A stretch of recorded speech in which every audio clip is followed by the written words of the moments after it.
down. We the talk around town. Alex threw the ball to Smokey for a touchdown. Ha. It's fourth down and you don't really want no more. We've been winning from the door. You should check the scoreboard. Ha. Check the scoreboard. Welcome back to another episode of the Scoreboard. We are in Pro Bowl weekend. No games to predict this week, so we're going to be talking about the NFL honors. But we did have some exciting championship games, one better than the other, I will say. But congratulations to both the Chiefs and Niners on winning the title. And I would like to announce that the 49ers are now, statistically speaking, the most successful playoff team in NFL history. Not that I'm bragging about that. Smokey, how are you doing? Well, I'm doing good. Probably not as good as you hearing that, but I am better than Lions fans right now. I know they should be happy, but overall they're not. I mean, they just had the best team in their franchise history. They wanted a Super Bowl. They really wanted it, and they thought this was the year. So I really feel bad for them for that, because they should still be happy, right? I mean, all those losing seasons, the 0-16 season, you know, the team that everybody just picks on and beats. You finally are a dominant elite team, so you gotta be happy about that. But overall, they're not. They wanted a Super Bowl, and I get it also. As a Falcons fan, I really understand and I sympathize with them. But other than that, how are you, Alex? I am better than Baltimore Ravens fans. I think they're an awful lot worse than the Lions fans are this week for multiple reasons, right? The going to the championship and losing is, you know, for a team like the Ravens is actually a disappointment. Like, it's falling short. When you're the 1 seed, anything but winning the championship is in a way disappointing, even though you made it very far. The Lions came into the season with basically no expectation at all. Like, it was like, prove it or get out here year for Dan Campbell. And they had, like you said, they had the best season in franchise history, and they're on the map, and no one's going to make fun of them anymore. And also, they played a phenomenal game at the 1 seed. Scored 31 points and damn near won. I mean, they were dominant during the first half. So, Lions have nothing to hang their head about whatsoever. Yeah, sure, they should have held on to the lead, and they blew it. But, like, looking back at the season, big success for Detroit. And for the Ravens, I mean, okay, yeah, they won a playoff game, but I'm sure they wanted to win this. Because Lamar Jackson still hasn't won a title. He's won MVP by himself and might win it again, but he hasn't won a team title. And at some point, people ask questions about that too, and already are, rightfully so. And he played a terrible game. The Ravens played awful, and they deserved to lose, and they got stomped out at home. So I'm better than Ravens fans. Also, not complaining about that. I think they got what was coming to them. So I'm not too unhappy about that. Today, however, we're going to be talking about the NFL honors, and I'll take something away and say some of these odds are pretty crazy. Some of these odds are nuts. If you like, we can also... Actually, this is for next week. I was going to suggest the Super Bowl prop betting schedule, because there's always some insane stuff. I glimpsed over it really quickly. I think the favorite one I saw this year was like, is there going to be a scoring drive shorter than the national anthem? Oh, wow. That's one I didn't see the past few years. This one they put in this year because we have 2 explosive offenses. Maybe you want to consider that. I'm not touching any of the props, but we'll look at those, I guess, next week when we talk about the game and everything surrounding it. But today's NFL Honors time, we made predictions in the preseason. Some of those look pretty good. Some of those not so much anymore. But we will be doing our final predictions today, because this weekend NFL Honors takes place on Pro Bowl weekend, and awards will be given out. So we're going to be talking about all of those here. I was kind of going to ask you, where'd you like to start? Oh, well, I will recap our prediction scores really quick if you want. Oh, yeah, that's right. Yeah, that's important too. Yeah. Because, of course, we disagreed on one game last week. Mm-hmm. And you got that game because you actually went against your better judgment and picked the Chiefs, and it worked out for you. Yep. Yeah, they killed the storyline, man. The colors mean nothing anymore. Yes. Color theory's dead. It's crazy. It is. It's dead. Yeah, but the Taylor Swift theory is still alive for sure. I mean, that's not just a theory. That just like happened during the season, and the NFL went with it. And that's not just a theory. That's entirely true and completely correct. Yeah, it's happening, and we're getting her in the Super Bowl. I did see I saw like a meme or something online that said Taylor Swift makes it to the Super Bowl in her first season in the NFL. Yeah, hopefully only season 2. Yeah, exactly. I hope anything that's good for football and good for the NFL, it'll be the only one. Yeah, dude, and not that I hate Taylor Swift, because I really don't know her music. I may have heard 1 or 2 songs in passing here and there, so I'm not gonna hate on her music or anything, but I am so tired of hearing about her every single day. Like, she must be the biggest star in the world right now, because every news outlet, every podcast, everything on football talks about her, you know? So it gets really old. But as for our predictions, though, since you got that one, that actually ties us in the playoff round. But on the season overall, it puts you up by 1. It's 170 for me and 171 for you. Okay. That means that we can tie if you get the Super Bowl right, I don't. But there's no way. Yeah, we have to disagree next week, which makes it interesting. Yes, that's what makes it interesting. Or rather, you will be forced to disagree with me. Yes, absolutely. That means you will be picking first. I'll be picking first next week, yeah, and I have a pretty good idea who I'm picking. But I think so. But I don't think it matters who picks first, because it's going to be the same team. Maybe. I don't know. It's always like there's always a lot of mind games going on with this. Like there's a lot of things going. But we'll be doing that next week. NFL honors on the slate today, and well, I guess we could play this guess the spread game, but like adjust it to guess the favorite.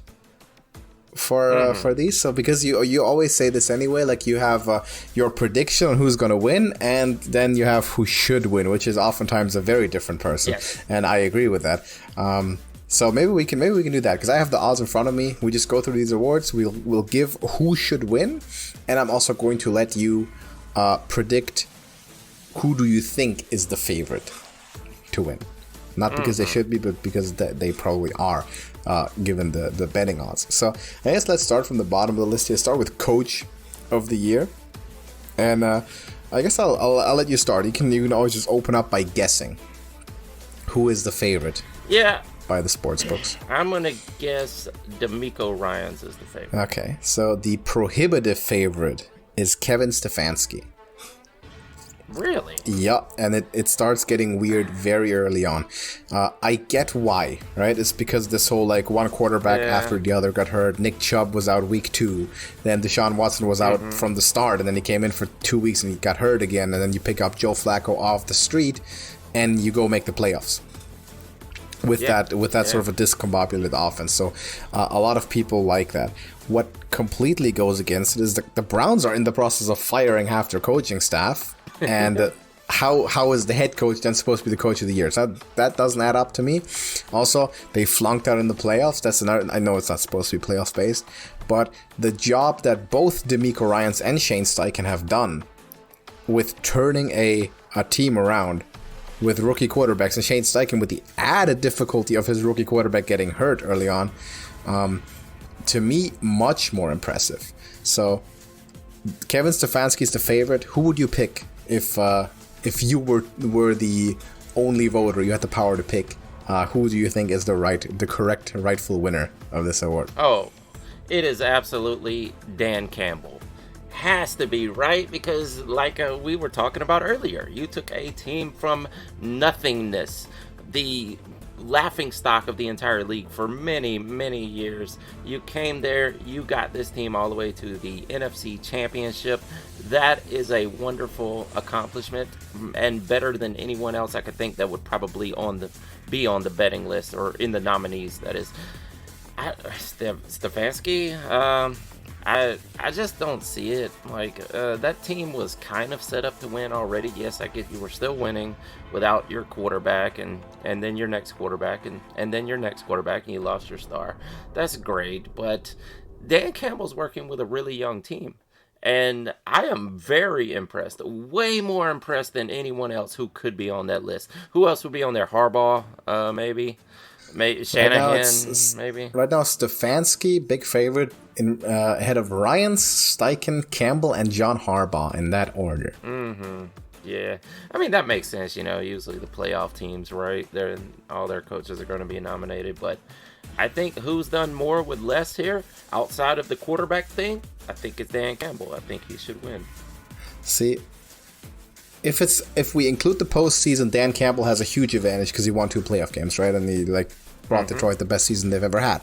And I agree that Dan Campbell probably is the most deserving, given where he came from the past 2 years, right? The way he turned this team around, and this is a team that was considered unturn-aroundable.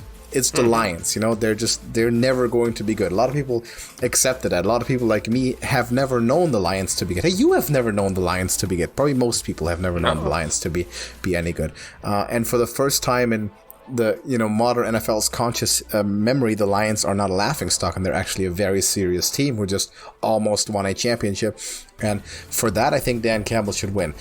However, I would also throw DeMeco Ryans in there because, first of all, it's favoritism. Obviously, I like the guy being a former Niners defensive coordinator. I happen to be a bit of a homer there, but he's a rookie head coach. He went to an objectively bad team, picked up a rookie quarterback, and won the division and made the playoffs and won a playoff game. That's very, very impressive. That was, I think, only 3 times in NFL history did a rookie head coach, rookie quarterback duo win a playoff game. I think it happened 3 times in NFL history. This was one of them. To me, should be considered. Not Stefanski. Either one. I'm fine with Ryans. I'm fine with Campbell. I don't think I'm fine with anyone else. I would, of course, be fine with Kyle Shanahan because he deserves it. He's never won it, but he's great every year. But the thing is, he's already established, so he's not going to win it anytime soon, right? John Harbaugh, you could argue the same thing, but he's not going to win it just because they've been there for too long. So it's usually always the guy who turns something around, right? Who's made an impact. I'm fine with Ryans, fine with Campbell. Don't want Stefanski. I'm pretty sure Shanahan won Assistant Coach of the Year in that 2016 season.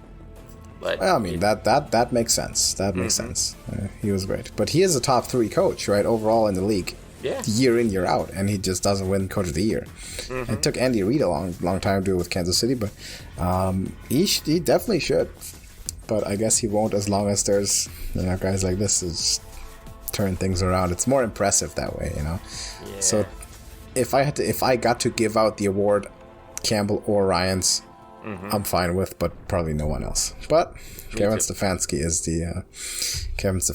the favorite.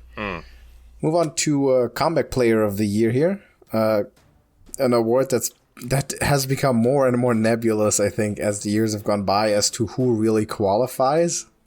For a comeback player, do you have to be injured? Or just missed the last season, or can you become a player because you were just really bad the last few seasons? So that's something I'm not sure about. I'll let you make your predictions first. Though, who do you think is favored? Who do I think is favored? Man, people are gonna hate me for this because it's not who I'm picking, but who I think is favored, probably Damar Hamlin, and only because it is a feel-good story. I get it, he's gonna get the pity vote, and I don't hate Damar Hamlin. I get it. That was a wonderful thing to come back from, or a horrible thing to come back from, depending on how you look at it. But it was an incredible comeback story. It was an amazing job. Shout out to the guy. I think there should be a different award that we could give this guy, right? But does he deserve? Is he even the starter? He doesn't even play a lot of games, right?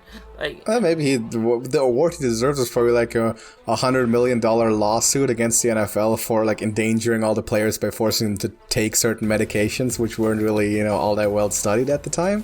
But other than that, I mean, he's going to win it. We knew before the season he was going to win it, right? Yeah. It's just the NFL. The award doesn't mean much. It's not prestigious or anything. It's a media stunt. They'll turn it into a media stunt. That's what it's going to be.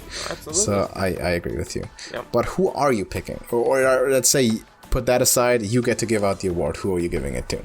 Well, I think, I mean, there's probably not a lot of good names on that list. I'm guessing Joe Flacco was probably my favorite because he did come off of the couch to do what he did, even though once he got to the playoffs, he fumbled it away big time. But other than that, I can't think of, because usually they put guys who just had a bad season, like Baker Mayfield. You know, they're probably throwing Baker Mayfield in there because he made the playoffs and he played really bad last year. I don't think that means you made a comeback, though, right? That just means you improved because you switched teams, and now you're a little better than you were last year. Like, who else could they put on there? I know Stafford missed a lot of last season, so, you know, maybe he should be in that running, but no one came from nothingness over the past couple of seasons, 3 or 4 seasons, actually, to actually being a prominent featured quarterback in the league and playing elite like Joe Flacco. So it doesn't spark any excitement in me, but I would say it's probably Joe Flacco. Yeah, you know what? If I had to give it out, I'd go Flacco. Just, you know, because of that. But here's the thing. What are the rules for this award? Like, what has to have happened? Okay.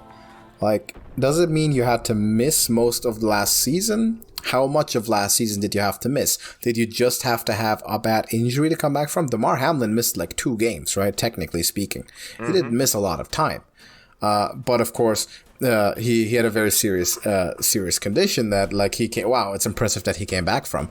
But here's the thing, and here's what I'm going to say: if that's allowed, if we can say, wow, this guy overcame something that was very hard to overcome, and then for given who he is, and then come back and play, I'm taking Brock Purdy.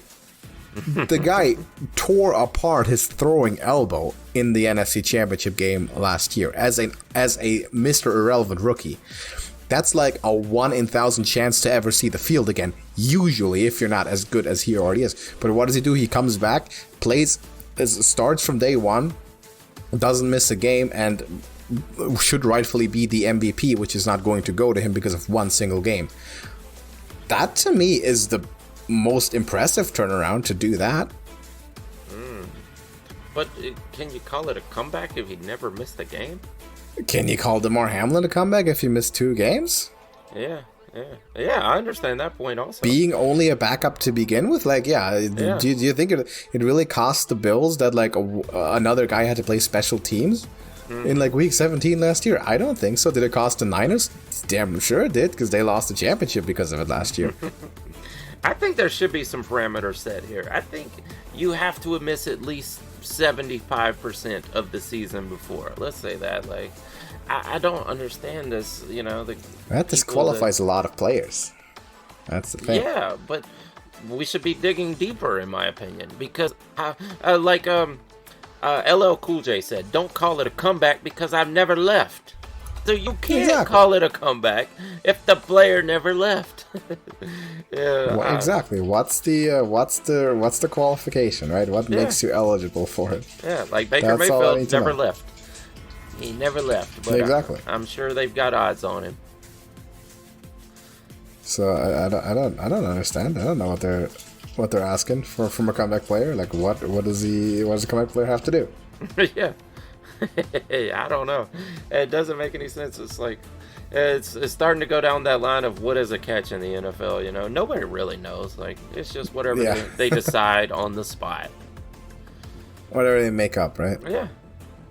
They'll just throw some names out there and be like, these guys. You know, I don't know how much they missed or whatever. Just vote on some of these guys. Yeah. But yeah, I'm going with Flacco. Yeah, I'm going with Flacco. I want to go with Purdy out of spite, because I think if like some of these people on the list qualify, so should Purdy. And I would argue, given what he went through as a quarterback with that throwing elbow and the way he came back and played like an MVP, is the most impressive thing. But for out of goodwill, I'll say Flacco, even though I acknowledge, like you do, that Damar Hamlin's going to win because the award is a media stunt. But that takes us away from sort of that one, and when I'm getting to the little bit more serious ones, the big player awards.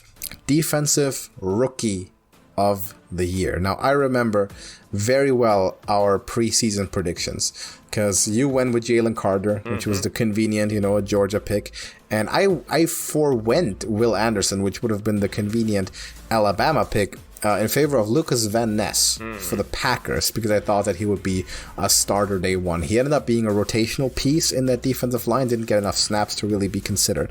But first, guess the favorite. Oh man, that's tough. I went with Will Anderson only because it's the feel-good story for the Texans. I do think Jalen Carter should win this award, but I think they're probably going with Will Anderson. The only other name I've heard thrown around, even anywhere in the latter half of the season, would be Joey Porter in Pittsburgh. It's got to be one of these two guys, right? Joey Porter's got to be an outside shot at this point. So I'm saying it's going to be either Will Anderson or Jalen Carter, but I'm assuming they're going to pick Will Anderson.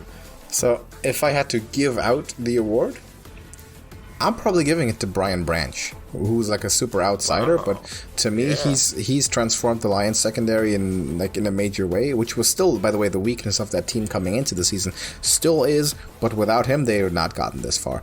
And he's a rookie, also Alabama rookie, I know. Yeah. But he's nowhere near at the top. So right now, Jalen Carter is actually the narrow favorite in front of Will Anderson. And there's one other player, which you haven't mentioned, and I haven't mentioned, who is in third, and then it's only those three.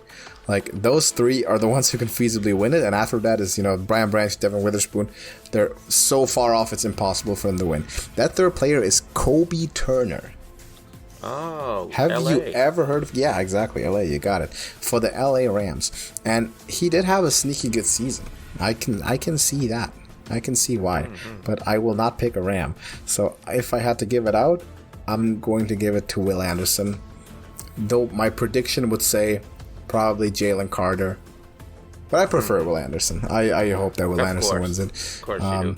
Yeah. I hope Jalen Carter wins. Realistically speaking, yeah. So we're exactly flipped. You say Anderson wins it, but you hope Carter wins it, and for me it's the other way around. Yeah, exactly. Yeah. But if I was the all-powerful god of awards, I would give it to Brian Branch for what he did to the Lions. But that might again be postseason favoritism because they won more games. But that's where I would go with that. Offensive side of the ball, maybe the easiest one out of the bunch to guess the favorite. I'll let you say it anyway, though. Well, there's no doubt about this, right? We all know who's going to win. I actually do have someone else that I would pick other than CJ Stroud. But CJ Stroud is absolutely going to win this. There's no doubt about it, right? Yeah, absolutely. Huge favorite, and I completely agree with you. He is going to win. I wonder who your other guy is that you would give it to if you had the power to give the award. It's Sam Laporta. Listen, I understand that CJ Stroud had one of the best rookie seasons of any quarterback ever, but here is a tougher position that rookies do not excel in ever. This is extremely rare. There's been 3 names I could name in the history of football. What was it? Mike Ditka was one. Not even... Man, I had some names in my mind earlier. Did Evan Gronk Ingram. have a good rookie season? Oh, yeah. Actually, it wasn't that bad. As a matter of fact, I could add him to the list either. But Evan Ingram, who actually wasn't that great after his rookie season, but had a hell of a rookie season. But either way, Sam Laporta had the best season of any tight end in the history of the NFL at a tougher position.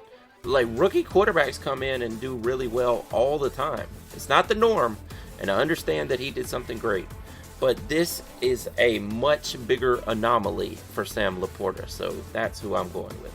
I think second best. I think Mike Ditka 1961 season is probably still the best. More yards, more touchdowns in fewer games. I'll give you that. But I've tried to say this for a long time. Tight end is hard for rookies, and Sam Laporta deserves consideration. He's not going to win it because there's a quarterback who was outstanding and who led his team to the playoffs, right? And that's, as we all understand, a more valuable position. And to a lot of people, the hardest position to play in sports, which I think is true. However, in terms of transitioning from college to the NFL in year one, tight end is probably at a similar level of difficulty, just mentally, because you're learning two different things. Like a tight end, aside from the quarterback, knows most about an offense, or knows the biggest part of the offense. Interestingly enough, because you have to be very intricately familiar with blocking schemes, which are a lot harder on the line, by the way, than they are outside. Because as a wide receiver, yeah, you're supposed to block, but blocking is not that complicated. If you're an offensive lineman, or you're in the offensive line movement, blocking is a science. Like that is bachelor's degree algebra right there. If you don't know what's going on the screen, that stuff's tough. Tight ends have to know it, and of course they have to learn the whole route tree and the entire offense, right? And they have to be able to execute it all on top of that. So credit to Sam Laporta for sure. There's another Lions rookie that deserves recognition. But yes, CJ Stroud is the big favorite. The only other player sort of in reasonable range is Puka Nacua, who himself had a record-breaking season for a rookie receiver, right? Yeah. So we had basically three rookies who in any other year would win it, because they broke rookie records. I mean, they've had phenomenal seasons, but there's that quarterback. We know that's higher valued. He did make the playoffs, and so CJ Stroud's is winning this one. I think we can all agree on that one. Defensive player of the year. We're getting into the big ones here, the prestigious ones. Who's your defensive, or guess the favorite for defensive player of the year? This is a tough one. I'm guessing it's probably Myles Garrett. And you would be correct about that. All right. Now, not who I'm picking, but no, it's not. It's not. And man, this is one where I just I take very serious issue with these odds, and I want to guess your pick though. Yeah, please go ahead. It's got to be Max Crosby, right? It's not Max Crosby, no. Even though I think he's been more impactful than Myles Garrett, it's TJ Watt. Yeah, I mean, it's obviously TJ Watt. 19 sacks. Myles Garrett has 14. He has 14. They have the same amount of forced fumbles. TJ Watt has recovered 2 more. He's got a touchdown. He's got an interception. Myles Garrett has none of those things. He's got more tackles, more solo tackles, and he played in one game fewer. And by the way, he's also got more passes defensed. He deflected 8, Myles Garrett 3. There is zero statistical basis, zero, for Myles Garrett to win this award over TJ Watt. He's been better in every single metric that the NFL stat book provides. Every single one. The reason I went with Myles Garrett, though, is because this whole awards, this honors season is very heavily Browns influenced. I don't understand, but I assume since you got Stefanski, you got Flacco. Yeah, right. There will be 3. Myles Garrett also. That would be 3 Cleveland Browns winning awards. What's going on? Why? I don't know. I don't know. For what? Nah. No, personally, my pick, though, I'm going to be a homer. I'm going to do it again because this is a very fun pick, and I'm going with Roquan Smith. One of the best linebacker seasons in the Ravens history, and that's saying a lot. That's true. You have a point there, and he is up there. I mean, it's very difficult for a linebacker to win anything, for an inside linebacker. I hate that. The thing is, you're caught in the exact spot where you just don't have the noteworthy stats, right? Yeah, you make the most tackles, but the big defensive stats are interceptions and sacks.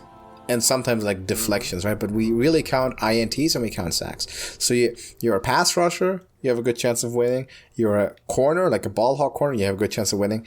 Inside linebacker, very difficult to win. I mean, Fred Warner should have won it way before, right? He's been deserving for 5 years in a row. And Roquan Smith this year would also have been very deserving. But it's just, realistically, there's no chance of him winning. I know, and we've talked about that several times throughout the season. And it's always defensive ends, sometimes the outside linebackers, if you're really lucky, and you can get to the quarterback a lot. But, cornerbacks, and, enough said about that. And linebackers just don't get that chance. But this year there's 3 players that have a shot, like a reasonable chance to win it.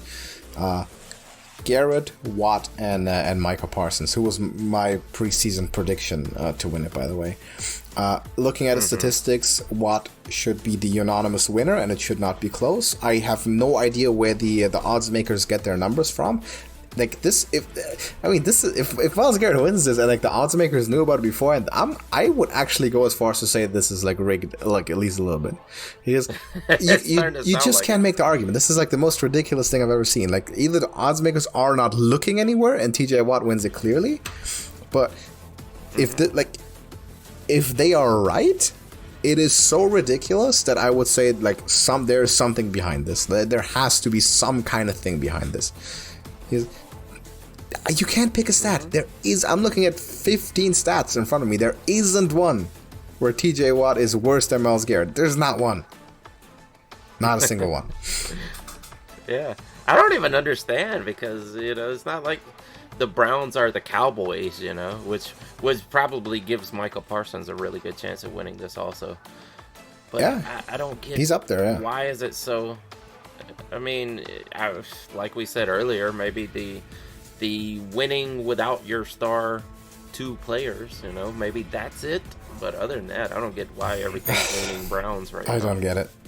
Maybe it's like a legacy thing, because like, TJ Watt's won it before, maybe, we got to give Myles Garrett an award kind of thing, which I really don't like that sort of thinking. Like, give it to the deserving player, and deserving players undoubtedly TJ Watt. There's nothing even close. I don't know why they don't want to give him a second. I mean, he spoke out publicly against officiating this year. That's one thing where I could tie it to. He says, I'm getting more I'm not getting holding calls. Like, the refs have a personal vendetta against me, and I will say that was a little bit like misplaced of him to say that, because I could just pull up Nick Bosa tape and show him that the same thing happens to him a lot. And then famously, Micah Parsons, it happened a lot this year.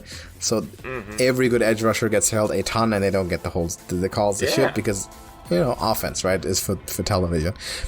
He was right in what he was saying, but of course he's not the sole victim of that. That's a plight of the position. But given that being the case, to have 19 sacks and an INT and score a touchdown and force and recover 4 fumbles, and be good against the run, like he's got more tackles than most of these guys, and he swats the ball better than anyone else. I don't know. Is Max Crosby even on the list? He's 4th. He's 4th on the list. Oh, okay. But he's pretty far behind. Like, if we look at the odds here, it's really those 3 that have a shot realistically. Max Crosby's like 1 in 50 already. He did have a hell of a season, though. He did. Yeah, he's great. He's so good. Just didn't. Yeah, the team just didn't have the. He's held back by his team. 100% held back by his team. Everyone else up there is on good teams. Like, we look at the list here. You got Garrett, winning team. Watt, winning team. Parsons, Bosa, Danielle Hunter, winning team. Roquan Smith, Fred Warner, winning team. And then there's Max Crosby in there. Not enough national stage. He's not a big enough name. Hasn't played in the playoffs. But he's great. He's phenomenal. He's one of the most dynamic players in the league. I really want him to be on a different team. I hope he goes somewhere else. Yeah. I mean, that's possible. Is his contract up this year? Could be. I'm not sure. But it's gotta be there was close, talks right? about trading him, and I really, really hope that he ends up in the next few years with a different team while he's in his prime, and he can really, show what he has. Like, line him up with at least, like, some other good pass rusher, Like, if he had a chance to play with Khalil Mack during the Raider times, I mean, this would have been a whole different team. Yeah, well, I was going to say Aaron Donald, but I know you wouldn't like that. Yeah, no, I don't need him on the Rams. The Rams have enough. Rams got enough. I'm good with that. Put him on, like, who do you put him on? Put him on Clowney. No. You put him on the Miami Dolphins. Because you got Bradley Chubb, you got Jalen Phillips. They both have injury issues, so you want to build a rotation with them, right? You don't want to give them too many snaps. So you put them in a rotation with those guys. You've got 2 elite defensive tackles. You've got speed in the defensive secondary. That is the exact spot that you want a Max Crosby on the Dolphins. Yeah. He would be very successful there, I'll tell you that. Or replace Von Miller in Buffalo. Yeah, he would definitely out of those two. Phillips, yeah, he would have to be the number one, right? I mean, Bradley Chubb is. Yeah, he's still. I mean, he's still elite, but Crosby is the one. Much. Crosby is, I think, the number one pass rusher on any team that's not the Steelers, Browns, or Niners. Pretty sure. Yeah, he's for sure the number one. Just don't go to the 49ers. You guys have enough already. And we still can't put pressure on anyone. That's the cruel joke of it. Our defensive line, like, more first round picks than the rest of the entire team combined, can't get pressure on anyone. It's really, really weird. And that I'm blaming defensive coordinator on that, and I know they're winning games. Even if they win the Super Bowl, I still think Steve Wilkes needs to go. Because this defense has gotten so much worse when they should have gotten better. Well, he has interviewed for quite a few jobs, so please. There's a chance. But no one's hiring him as a head coach, right? Why would people, like... You can't, yeah, because we saw the time as interim head coach a couple of times with the... What was it, the Cardinals and then Carolina. The Panthers, right? And he wasn't even bad with the Panthers. That's the thing. Like, they could have retained him. Mm-hmm. They could have just kept him there. Here's my I'm not hoping for this to happen, but here's I don't want to say hope, but could potentially happen if he's there for another year. Next season, I think there's a good chance that a certain Robert Saleh will be on the market. And he would fit perfectly right back in where he left off as the defensive coordinator of the Niners, the one who orchestrated that great defense that he and then later DeMeco Ryans ran. Now, of course, I know they're getting Aaron Rodgers back. The Jets will probably have a good year, but if they don't, I think it might be time out for Robert Saleh. And I'm not wishing losing a head coaching job on him, but if he does, I would call him up if I'm John Lynch. You know, I'd bring him back as a defensive coordinator for sure. Dude, I think Aaron Rodgers is the only reason Robert Saleh is still there. Yes, for sure. Because you take away Aaron Rodgers, he's Arthur Smith up north. He's the only reason he's there. Yeah, he has not shown any ability to win without him. He hasn't really been able to play with Aaron Rodgers yet, but he's still there, so he can walk into a management room and say, hey, the plan's in action. You know, of course, like, Aaron Rodgers was out for the whole year. Give me a year with Aaron Rodgers and we'll make the playoffs. But he has to put up as well. Like, this is the last year for sure. No matter what happens. If he doesn't make the playoffs this year, I'm thinking he's gone. And if that happens, I'm getting him back as a defensive coordinator. Like, Steve Wilkes can go any day. I want Robert Saleh back. It was so much more fun to watch that defense, putting pressure on people with 4. Now they're just like, they're lining up.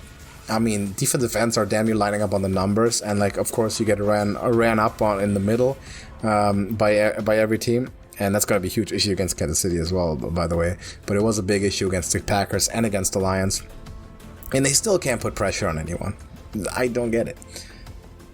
It's a very weird defensive system that Steve Wilkes tends to call sometimes. But that's a tangent, I guess. We both... Wait, did you give your prediction of who you think is going to win? Defensive player? Yes. Garrett, I right? suggested Myles Garrett, and I wanted Roquan Smith. Okay, I'm going to say this. For sanity reasons, I'm going to say TJ Watt's going to win. Because he has to. If not, it's foul play. Like, I'm not going to pull any punches. If TJ Watt doesn't win the award, it is foul play. Something's up. There's an agenda behind him not winning. Straight up. I am not straying off that. I'm going with that. So for the sake of the integrity of this award, I hope he wins. And clearly he also should win. Though props to Max Crosby. I really like him. I hope he goes somewhere else. Offensive player of the year. Guess the favorite. I don't think there's any doubt about this. The only doubt there would be is if this guy could be winning MVP, but it's not going to happen. It's not going to happen, and it's not necessarily my pick also, and I will explain why, but it's Christian McCaffrey. Okay. You're right. He is the favorite to win the award. Oh, yeah. Absolutely. Independently of his MVP odds, by the way, he should win the award. A player can win both awards. Patrick Mahomes did it in 2018. Yeah, well, that's the thing. Is he's also in the MVP running. And that's why I would choose Tyreek Hill. over Christian McCaffrey. Because you can't let the same guy win both of them. I mean, I guess in a perfect world, it would be okay. You're like, okay, so he's the best player in the NFL. He's got to be the best offensive player in the NFL, right? It used to be like that for a long time. If you look back through the 2010s, the MVP was the Offensive Player of the Year almost every year until it finally changed like 4 years ago. It only changed a couple of years ago when it became quarterback, non-quarterback MVP. Before that, it was usually the same player and usually a quarterback. Yeah, we would have never got the Derrick Henry year or whatever. But as Tyreek Hill and probably a very close runner-up would be CeeDee Lamb. Outside of those three names, I can't even think of anyone else who would be in the running for it. Yeah, CeeDee Lamb is a runner-up to those two, but not particularly close. It really is McCaffrey and Hill, with McCaffrey being a reasonable favorite. The next up after that, and these guys are big outsiders, so they're not going to win, Lamar Jackson and Josh Allen, actually. But they're in the MVP running. Yeah, they are also in the MVP running, but they're eligible for Offensive Player of the Year.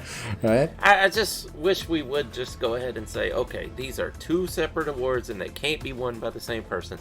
There's a different set of nominees for MVP and there's a different set of nominees for OPTY. I think unofficially that is the case. They're not going to give it to the same player again unless something insane happens. Like if Lamar Jackson led the league in passing and rushing for some reason, maybe then, right? But normally that will never happen again. I think they're going to keep it separate: quarterback, non-quarterback, with exceptions of more than extraordinary magnitude, which this year probably doesn't constitute just yet, even though I hope it does. Yeah, I'm picking McCaffrey. He should win. He hopefully will win. But there's one name I want to throw in that no one really talks about, and who, with these odds, I feel is completely being disrespected. Who's like number 10 on this list, behind like guys like Debo, who I love Debo, but doesn't have the stats to back this up at all. Raheem Mostert has scored the most touchdowns in the league, tied with Christian McCaffrey. Has had the best season of his life in his 30s as a running back with Miami. He's had absolutely a career year, and I think he should be third or fourth. Like, you can debate between him and Lamb as number 3. That's my opinion. That's how I think it should go. The quarterbacks taken out, like AJ Brown, Deebo Samuel, ahead of Mostert for Offensive Player of the Year, I'm not a huge fan of. I think that's a bit disrespecting of Mostert, because he's the smaller name, right? Everyone knows Debo and everyone knows AJ Brown. Not so many people know of Raheem Mostert, but he's had a phenomenal year, so that's my honorable mention there. But I guess we can agree on McCaffrey. Do you imagine though if it wasn't for Devon Achane also having kind of a breakout season in his rookie season? Mostert would have to be up. I mean, there would be no denying it. He would have to be right there with Hill and McCaffrey and CeeDee Lamb. He would have. How many touchdowns would he have scored? I don't know. I'm wondering. Because Achane vultured at least 10 touchdowns this year or something. I don't know. Let me see if I can look that up somewhere. Hang on a second. He was having double touchdown games. That's amazing. Okay, I guess I can't look it up. It's not loading for me for some reason. But I do want to look it up if it does later. Because the all-time record is 32 touchdowns in a season. And if we hypothetically added all of Devon Achane's touchdowns to Raheem Mostert, he might be close. He might be close. I'm going to look that up while you're talking there. You can see how many he had. By the way, pop quiz, do you know who that record holder is with 32 touchdowns? 32 touchdowns. Is it Emmitt Smith? It's LaDainian Tomlinson. Oh, that was my next guess. Absolutely. No, I can't look it up. My thing isn't loading for whatever reason. But yeah, we agree. McCaffrey is winning the Offensive Player of the Year. Okay. You found it? He had 8 touchdowns. Did Achane? Yes. And Mostert, if I remember right, 21. Yeah. So 29. In 11 games, he had 103 attempts for 800 yards and 8 touchdowns. Yeah, I guess maybe it speaks against Mostert that like he's had another RB1 on his team production-wise. maybe. But if he got all that work, if he was the workhorse, 1,525 touchdowns, that's Offensive Player of the Year for sure. Any year. Yeah, absolutely. Yeah, being an undrafted free agent guy that's in his 30s, didn't break out until his late 20s. Exactly. Yeah. The only thing, well, I think people remember, he was a practice squad guy on the 49ers for a while. Practice squad. He was a special teamer. Then he was a third-string running back, and then he single-handedly won them the NFC Championship in 2019 when he ran for 200 on the Packers and like 4 touchdowns even. He was like, that was the huge breakout game, and that's the only thing everyone remembers him for. But he completely destroyed the team single-handedly. That was great. But yeah, he earned a spot with Mike McDaniel, right, and the Dolphins. And I mean, he's a top 5 running back. He's elite for sure. Yeah, it definitely is. It's crazy career arc, though. Yeah, give him the credit. All right, we gotta talk about the elephant in the proverbial room here. NFL most valuable player of the 2023 regular season. I'm going to let you do this for formality reasons. Please guess who you think is the favorite to win this award. I almost feel like this last week kind of soured it a little bit, but there's no doubt that leading up to this past week, and yes, this is a regular season award, but I do think the playoffs affect it somewhat because people are voting after playoff games are played. So, but it's Lamar Jackson, right? I mean, everybody's been saying it since probably week 10 on that Lamar Jackson is the MVP. I feel like you're gonna pick Purdy. And there's probably good legitimacy behind that. I think he's deserving also. But me, personally, I would pick Christian McCaffrey to be this. Because you know, the guy has had one of the best seasons ever. That's why I would pick Tyreek Hill to be Offensive Player of the Year. And I would pick Christian McCaffrey to be MVP. Not going to happen, so I'm going with Lamar Jackson. Okay, well, you're right, and you're right at one thing you say, which is that Lamar Jackson is a strong favorite to win the award. Now, I can't necessarily say that I agree with this decision, as you have already hinted at. Brock Purdy was hugely favored to win the award before that game, which had to be against exactly Baltimore and exactly Lamar Jackson. In that game, he threw 4 interceptions. Okay. I get that. Of those 4 interceptions, how many did he actually throw? How many of those was he responsible for? 1. At least 1. Okay? Yeah. 1. At least and at most 1 interception. The other ones were freaks, right? Happens. Fine. Happened on the biggest stage. It was Christmas. It was Christmas Day. Could not have come at a worse time. Totally understood. If that put doubt in anyone's mind, and I know a lot of people are just waiting for the opportunity to write off Purdy, and that's Mr. Irrelevant right there, right? There's a 7-rounder coming through. Whatever they want to say. If that was doubts in people's minds, I think last weekend perfectly showed exactly why Christmas Day was a fluke. When Lamar Jackson was getting beat up facing a strong defense, getting beat up by an equal quarterback, he did not fight back. I mean, yeah, he threw a pass to himself. Hooray. Looked great, right? How many touchdowns did he score? 1. A single 1. He could not get this offense out of a rut when they needed him to. Guess who did? Guess who was down 24-7 at halftime? Came back to score 24 unanswered points and win a championship in his first full NFC championship. He might have won another one if he didn't get hurt last year. In his first full season as a starter. Oh, and by the way, he's still Mr. Irrelevant. That's Brock Purdy. That's right. That's what he did. He pulled it off. He was clutch. Now remind me again, what does the V in MVP stand for? Valuable. Valuable. Does the V stand for velocity? No, it does not. That would be Lamar Jackson. I'll give him that. Yeah. Does the V stand for vocal? No, it does not. That would be Aaron Rodgers. The V stands for valuable. Is it valuable to come back from 24 points at halftime to win a championship? Yeah, I mean, that's what won Tom Brady all those MVPs. pretty valuable, Actually, right? yeah, I think he only won it like twice, was it? The MVP? Yeah. He won it 3 times. Oh, 3 times. Brady won 3 I know MVPs, yeah. I know he won a lot of Super Bowl MVPs, but Yeah. I think it was late in his career before he ever won an actual MVP. It took him a while. That is correct. He lost that one narrowly to Matt Ryan, if you remember. That may be what's happening to Purdy. I mean, Purdy hasn't played for 20 years like Brady has, but maybe it might be fair to compare those two stylistically and, of course, their draft history. But I'm not going to say Purdy is Brady simply because there is 20 years of difference and it would just be too early. But he's certainly the correct start to a Brady-esque story. I'll say that. Yeah, absolutely. Yeah. Brady went through 11 interceptions this year for Purdy. I guess that's not too bad. I mean, 4 of those came in one game, so yeah, that's definitely what hurt him. But that's fewer than Josh Allen. That's fewer than Tua. That's fewer than Jared Goff. It's fewer than Patrick Mahomes. I'm looking fewer than up, Jalen Hurts. How many did Lamar have? Let's see.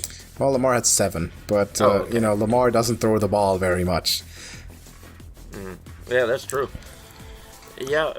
To be fair, both of them don't, right? Both of them are quarterbacks on a running team, and both of them don't have the same amount of pass attempts than other quarterbacks around the league. For Purdy, there's also the fact that he missed probably an entire game if we just collect together all the fourth quarters he sat out because he was blowing teams out so badly.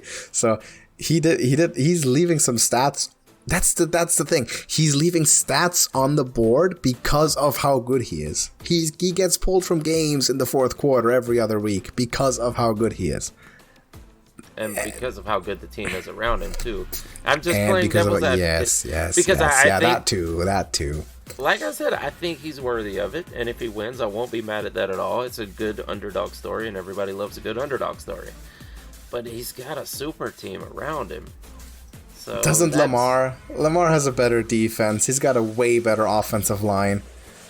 I mean, yeah, but Mark Andrews was out for a big portion of the season. Well, that's Zay Flowers, who's all rookie, Yeah, but he's no. You got Brandon Odell, Ayuk. that's an all-pro on it. Zay Flowers, I mean, he's a rookie. I think Zay Flowers is going to be Brandon Ayuk in a year or two. I think they're pretty comparable players. They don't have a Debo. They do. Gus Edwards is no Debo. I don't think they have a Debo on the team. Well, the Niners don't have a Tyler Linderbaum, and the Niners most certainly don't have a Kyle Hamilton, and they don't have a Justin Madubuike, and I could go on, right? Yeah. The Ravens.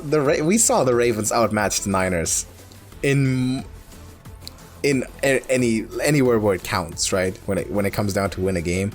You can't make the argument that Purdy had fundamentally a much better team around him than any of these other quarterbacks, especially Lamar, who the Ravens probably had the top to bottom roster in the league. But nobody's got a Christian McCaffrey. Christian McCaffrey might go down as the greatest running back, like LaDainian Tomlinson we were talking about. He might go down, Eric Dickerson. He might go down as the greatest of all time when it's all said and done. If he gets another, let's give him 4 to 5 years in this system with this head coach, could be another couple of seasons like this. Yeah, I mean, I think he's borderline Hall of Famer already if he retired today. And I mean, he's in his 20s, his mid to late 20s, but he can play another few years. I mean, he's dynamic still. Absolutely. But I haven't officially made my pick yet, so I'll pick up there. I'm picking Brock Purdy to win the MVP. Called it. Unsurprisingly, he leads the league in yards per attempt, and it's not close. He leads the league in passer rating. He has 31 touchdowns. Only Dak Prescott has more. And by the way, Dak Prescott, statistically speaking, easily wins it over Lamar Jackson. Statistically speaking, right? That's the one thing. Wow. But passer rating, Brock Purdy finished the regular season with 113 passer rating. That is enormous. In fact, I'm going to see if I can look this up right now. Single season passer rating, and then sort of who we're looking at here. I guess it still doesn't work. I guess I still can't look anything up. But the 113 puts him probably in top 10 all time for a quarterback, up there with like a couple of Aaron Rodgers seasons and like maybe Drew Brees, Peyton Manning, or whatever. Mahomes. Yeah. This was an elite season for Purdy. One bad game, one mostly unlucky game, both bad and unlucky, because it happened to be exactly against the Ravens, and he had 3 freak interceptions from bounces.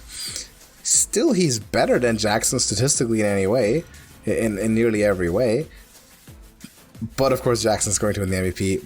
Partially because, that's a first overall pick, and that's a Mr. Irrelevant. Can't be, right? We can't have that. Then the head-to-head thing, and then Jackson's been there longer. He just signed a contract for a buttload of money, and then also, of course, the media narrative of, poor Lamar Jackson, right?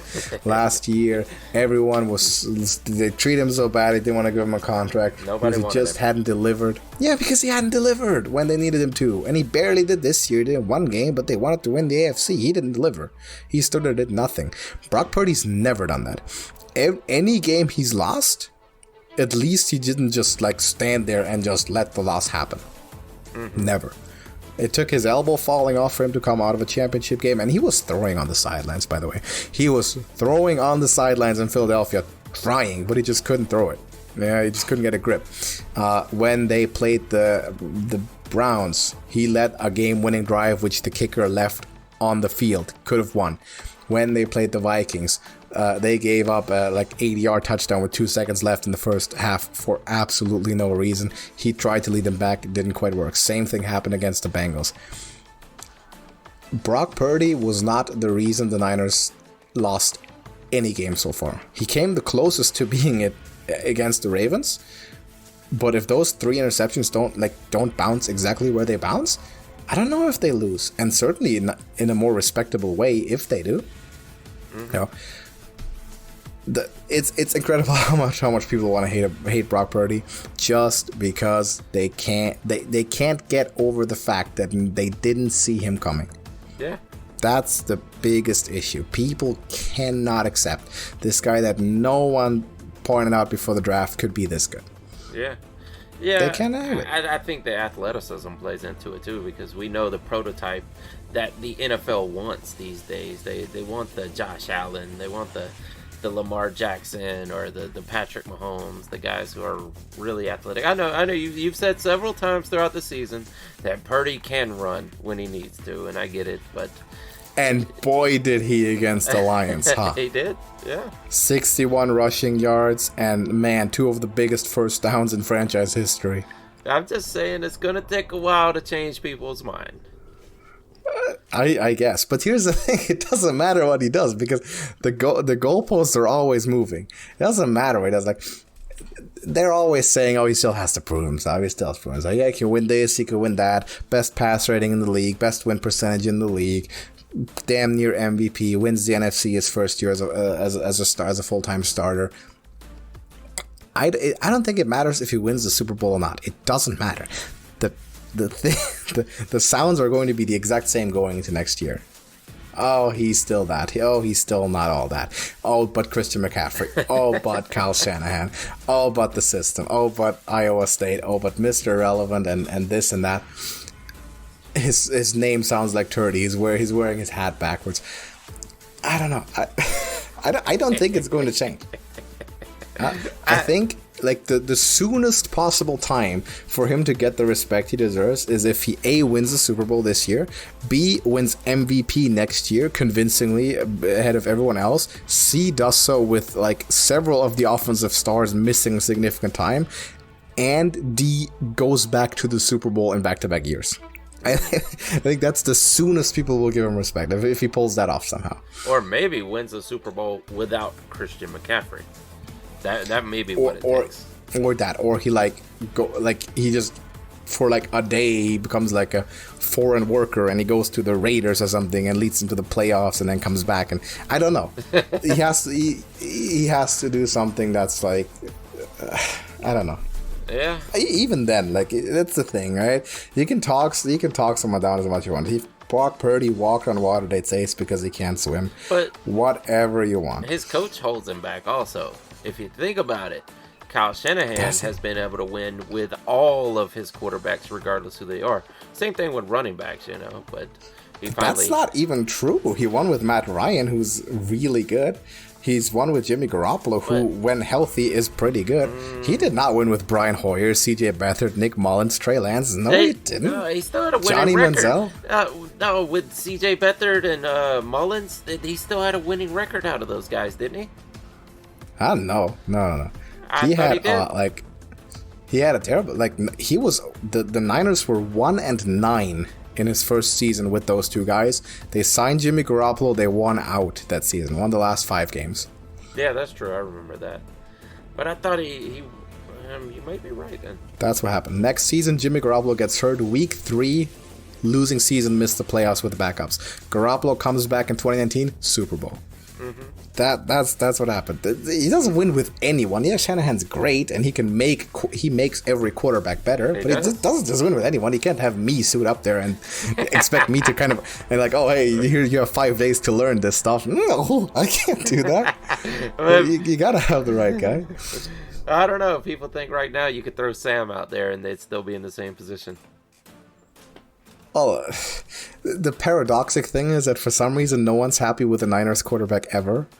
When Sam Darnold lost that game to the Rams, which was just, by the way, a preseason game, completely useless, right? In week 18, no starters on the field, and he didn't lose it because of himself, because backup or third string receivers were dropping footballs.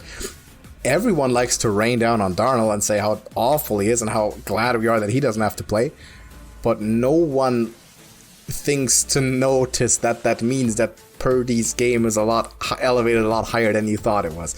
So somehow they'll twist it in a way that they all suck, right? It's something that, I don't know, even this fan base is liable to doing, to super quickly criticizing their quarterbacks. That is true. I don't know. I saw it. I don't know why our fans do it, and the media obviously does it as well. Mm-hmm. I don't get it.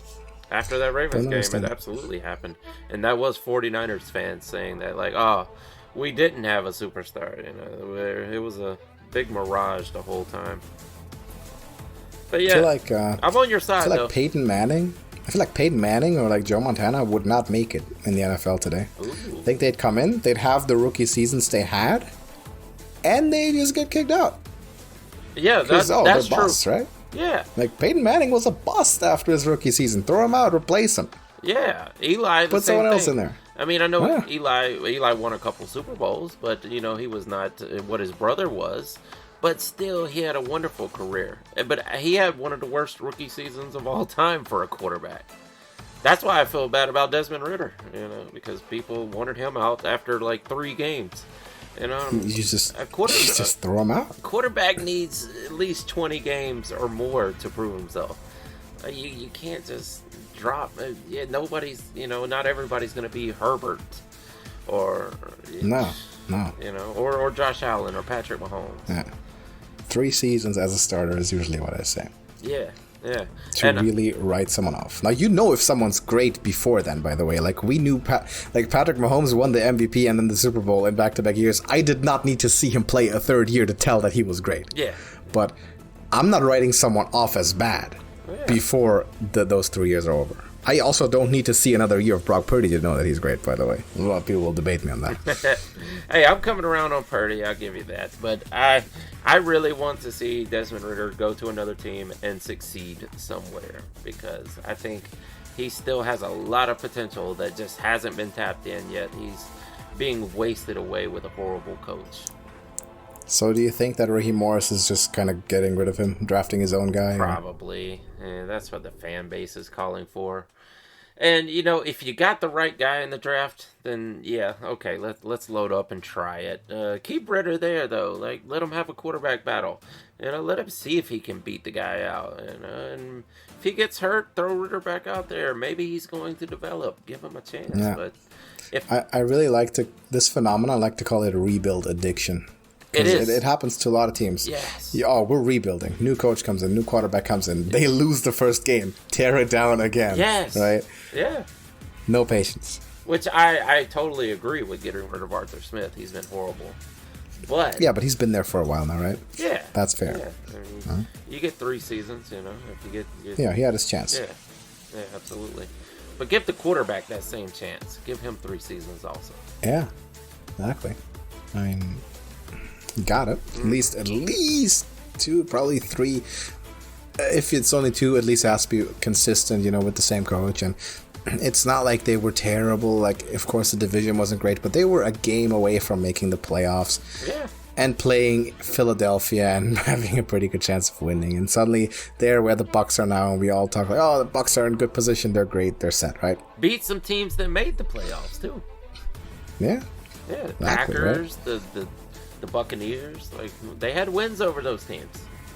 They could have ran it back as it was. I understand they didn't want to, but you don't tear it down immediately all the time, because then you start from square one and you kind of keep hoping, oh yeah, I need the Kyle Shanahan and I need the Justin Herbert, who are just going to have big impacts as rookies right away, rookie coach, rookie quarterback, right? Mm-hmm. But those are rare players or rare coaches, the Stroud, DeMeco Ryans kind of thing, It doesn't happen often, so you got to give it a few years. Dan Campbell is a great example of that. Yeah.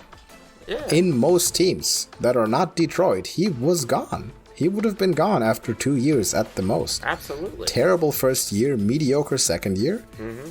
He'd have been gone. No, but they stuck with it. They believed in his plan for one more year, and look what happened. The quarterback also, Jared Goff. Quarterback too. Got the second chance, and now he's an elite quarterback. That was supposed to be a dump-off trade, just the Rams to get rid of him. Yeah. Which that really worked out for both teams in the end. So, rare trade that works out for both sides. Definitely. Yeah. Don't forget, that is true. But yeah, I think Jackson's going to win the MVP. Mm-hmm. He should not, but he will, for multiple very convenient reasons. Brock Purdy's going to win it though. Not this year, but he will. Yeah. I would be perplexed if Purdy did not end his career with at least one MVP. He will. I'm pretty sure of it. At least he should. Mm-hmm. As long as there's not some catastrophic injury that ends his career or something. Oh yeah, I guess you could never say. But assuming that A doesn't fall off of a cliff for some reason, which he won't, and B doesn't get hurt very soon and can't play anymore, he's going to start for 15 years and he's going to win an MVP or more during that time. So I'm not necessarily too worried about that. I think Jordan Love gets an MVP at some point also. Ooh. Yeah. Jordan Love. You know what? Ask me about that next year. All right. I'll take one more season on Jordan Love, please. Yeah. Purdy, I'm down. I'm on Purdy. I'll take one more season of Love, one more season of Stroud. And then we talk about that. Another quarterback who showed potential in college, and had the ability to sit behind a great quarterback for quite a few years and develop, and now look at him. People are like, he could be an elite quarterback, and he may just be. Well, he might be. Mm-hmm. Keeps going like that, absolutely. I want to know what the betting odds are now for Justin Herbert to win MVP next year. He's in there every year, it seems. But now he's got Jim. Yeah. He's got Jim Harbaugh. That's a very different thing. That's an instant. Yeah. That is competence. That is coaching competence. That is not something he's had with the Chargers. Yeah, no, definitely. Is a competent head coach. He's getting more than just that. I don't know, man. I can't say it until I see it, though, because the Chargers feel cursed to me. It's the curse of supposed to. They're supposed to be good, but they never are. But right now, I mean, you've got an elite coach, you've got an elite quarterback. Yeah, well, they had that in the past with Rivers also. Several All-Pro defenders. Mm-hmm. Keenan Allen, Mike Williams, Quentin Johnson. That could be a whole fantasy lineup of receivers. Yeah. In terms of talent. It has to happen, right? Yeah, Derwin James. They've got the superstars. It's got to happen at some point, you would think. It's got to happen. You have a good offensive line. It has to happen. And it will happen under Harbaugh. If anything, it has to. If it doesn't happen under Harbaugh, sell the team, move them back to somewhere else again, rename, whatever. Because then it's cursed for sure. Then there's really a curse. Go back to San Diego anyway, whether it happens or not. That's where they belong, right? I think would have been the better idea. St. Louis or something, It's a place that doesn't have a team anymore. Not St. Louis. No. I think St. Louis doesn't have a team right now because it's too dangerous to have a team there. St. Louis has As a team, they got a really good team. Oh. Huh? They got the Battlehawks? Oh, I was like, it felt like, I thought I was going crazy. I was like, what are you talking about? Battlehawks I was like, top 35 professional football teams in the country. I was like, did I miss somebody moving? Like, who is in St. Louis? St. Louis. Yeah. Even Hawks. Even there, I mean, in the spring leagues, they talk about how dangerous it is having a team there. So it literally is one of the most dangerous cities in America. Yeah, that is true. That is true. But if you have that kind of money, you should have security measures, right? Yeah, you would think. It's not like L.A. or the San Francisco Bay Area are exactly paradise nowadays. Yeah, well, when it comes to like safety and security, so people find a way. It's obviously better on the 49ers side, but Oakland doesn't have a team anymore for a reason. Oakland doesn't have a team, but the Niners moved out of the city center for a reason too. Yeah. It is pretty bad. I mean, I don't know. You gotta make it work, right? Somehow. I haven't been out there since 2010, but I mean, it wasn't great back then. But I hear it's really bad out there now. It's probably pretty bad. Really pretty bad. But you can't get distracted by that. Yeah. If you're that team, you have that much money, you gotta make it work somehow. Sure. All right, that's all our picks, I guess. Let's see what it turns out. Just to recap, Jackson's winning the MVP undeservedly. McCaffrey's winning Offensive Player of the Year deservedly. TJ Watt better win Defensive Player, or the league is rigged for real. CJ Stroud's deservedly the Offensive Rookie of the Year. Defensive Rookie, we straight up don't know. Carter or Anderson, both have a very good shot. And DeMar Hamlin is winning the Circus Award. And then I hope that a non-Kevin Stefanski is Coach of the Year. Like Ryan said, Campbell deserved it 5 times as much. Yeah. But it really looks like the Stefanskis are winning it. Yeah, that doesn't make any sense. It's starting to feel like the Browns are somehow rigging NFL honors. Like other teams rig games, but the Browns rigging awards. Yeah. They're ahead of us. Yeah, it must be. Yeah, I don't understand it. No idea. But we will see. Leave Todd us. Monken for assistant. I'm going Bobby Slowick for assistant. Yeah, it's not a bad team at all. Give it to Houston. Give it all to Houston. They've done great. It'll probably be Jim Schwartz wins it. Or you know what? Bring back Matt Canada just to give him the award. Yeah. Just to, a fired assistant. Yeah. Hammer down the humor a little bit. Absolutely. Yeah, can't wait. We'll see the NFL honors. We will see the Pro Bowl games, skills showdown, and a flag football game coached by Eli and Peyton Manning. Man, the Pro Bowl has lost its prestige, huh? Dude, it makes no sense Unbelievable. Anymore. Nobody takes it seriously, and not very many people watch it at all. I don't know. Oh man, I always watch the YouTube videos, and that makes these 5-minute recap clips of all the games. I watch those. I think they're fun. But this year there's no Niners players, so it'll be even less interesting. It's just anything is less interesting when George Kittle is not present, be it the Pro Bowl or anything. Yeah. He's always the main character somehow. I'll watch it though. At least it should be fun. But only the summaries, the recordings. It's always fun to see someone you think is an elite quarterback and go out in the passing competitions and just miss every single target, and you're like, why is this guy in the NFL? Yeah, that's happened before. That's a Pro Bowler?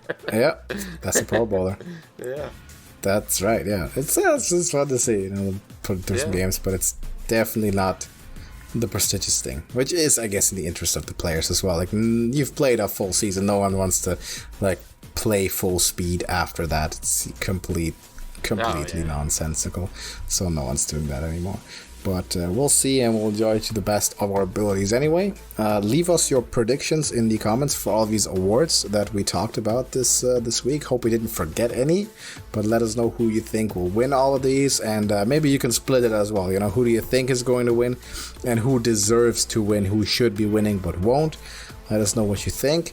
And we're going to see... Oh, and I have to add this. I'm putting up polls again. I almost forgot to say it. I'm putting up polls again on the channel page for every single award. You can vote. on the channel community page like I did during the regular season as well. You can vote for everyone, and well, I guess next week we'll tally up what people think and if they got it right or not, or if we got it right or not. So go vote. Thank you for watching. Leave us a like, and we'll see you in the next one. Deuces.